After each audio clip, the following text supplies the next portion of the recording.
Okay, it starts here at the top. It says number 1, I don't know. After a retreat, abiding in the self, the mind ego seems to come back a millionfold. You see? So it says after a retreat, the mind or the ego seems to come back, but much stronger than before. Point 2. Some vasanas, which are latent tendencies, are strong, and sometimes someone pushes your buttons. Some vasanas, some tendencies in yourself are strong, and sometimes someone else will be pushing your buttons. Staying rooted in these situations is hard, although I try. So what shall one do in a spiritual emergency? Good question, no?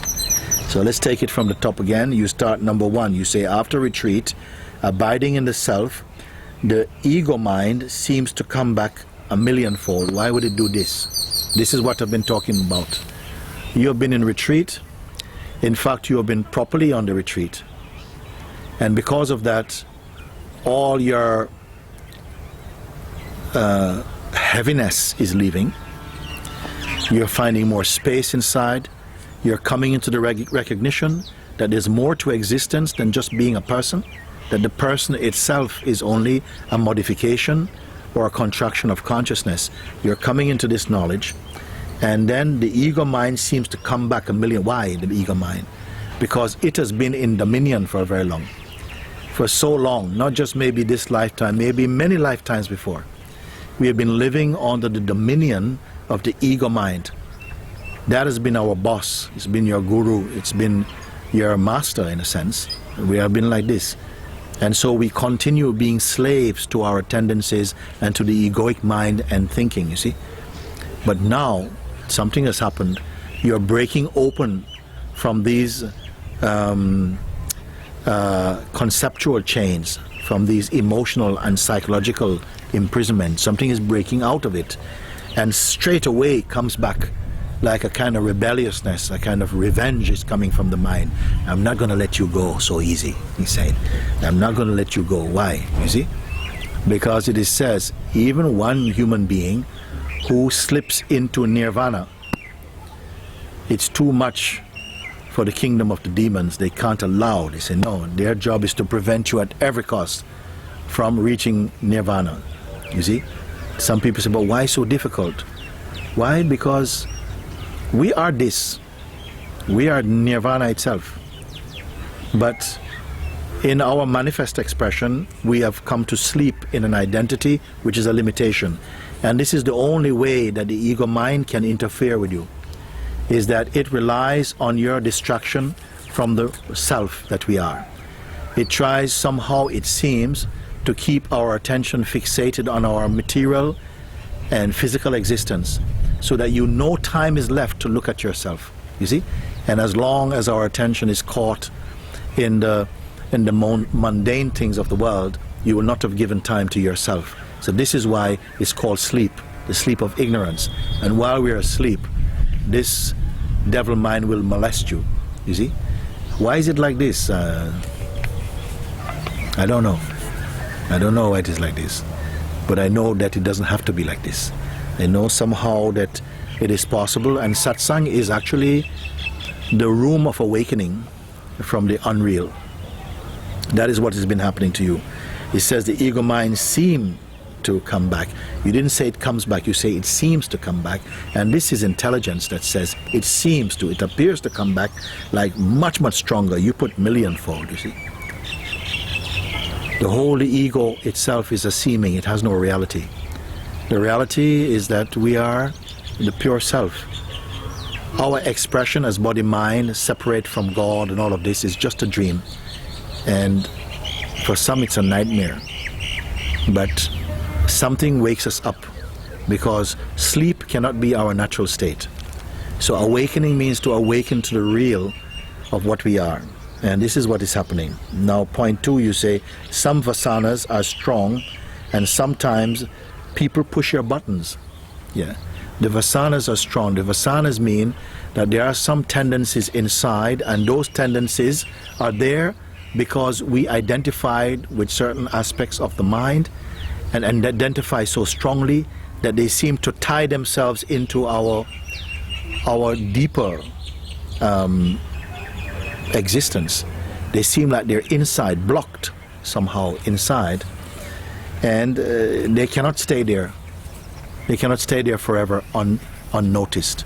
So when people come and push your buttons, actually the people are working on behalf of consciousness. They are just a form of consciousness that is trying to stir itself out of sleep into awakening. When people push your buttons, it's because they're buttons to push. And so when they push your buttons, it is like it wakes up the places where something inside is not flowing in harmony. Now, what to do? To just complain and be hurt? No.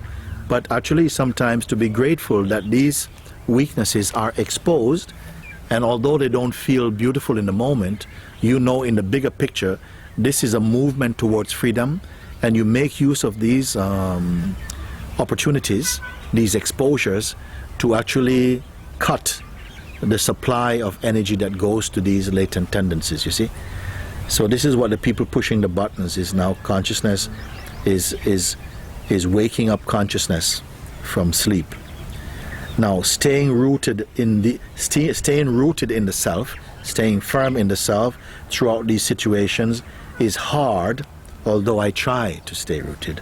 So what should one do in a spiritual emergency, you see? His question, what should you do in a spiritual emergency? This meaning, what should I do when all my tendencies are firing off? It's like it's too much, my mind, so many things to do, everybody's shouting in your head, you feel like your world is falling apart, and you have no strength to go on, and so many things. What shall I do in a spiritual emergency? I will tell you, keep quiet, be still. This is the most beautiful. Be still, don't panic, don't start to run around trying to put out fires that you have not started. The mind has started these so-called fires. Keep quiet. And remember that all these are just on the screen of consciousness. It's like watching a movie and there's a fire in the movie and you're going into your bathroom to get water to throw on the screen of the movie. It's not going to put this fire out because the fire is not real, you see. The fire itself is a fire, a sense happening in your mind. You're to hold still and keep your attention inside the self. If two people are quarreling on the screen, you don't have to go into the movie and to try and separate them. It's not your business. Keep quiet and remain as the self, and you begin to see, wait a minute, but all this is not true, and if it has to play out like that, it's just a sort of play. If I believe it is true, I am joining the play and making the play seem even more real. So this is the advice I would give you in this so-called spiritual emergency.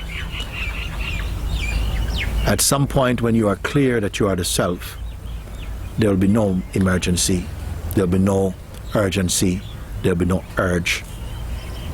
You will just not panic in any situation. Something will respond, but not out of panic or out of fear.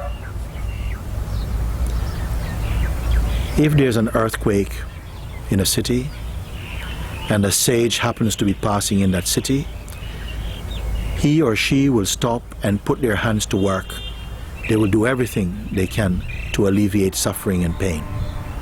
And when they've done all they can, they'll walk on. They will not sit around to be interviewed by the journalists. They'll walk on. You have to be like this in this world. Don't say, I don't care, it's not real. No, whatever is to be done, you'll find yourself doing, but yourself at the same time knowing, I'm not the doer. But somehow you are present and this is taking place. When you have done what you can, depart and go your way. This is the way of freedom. Thank you.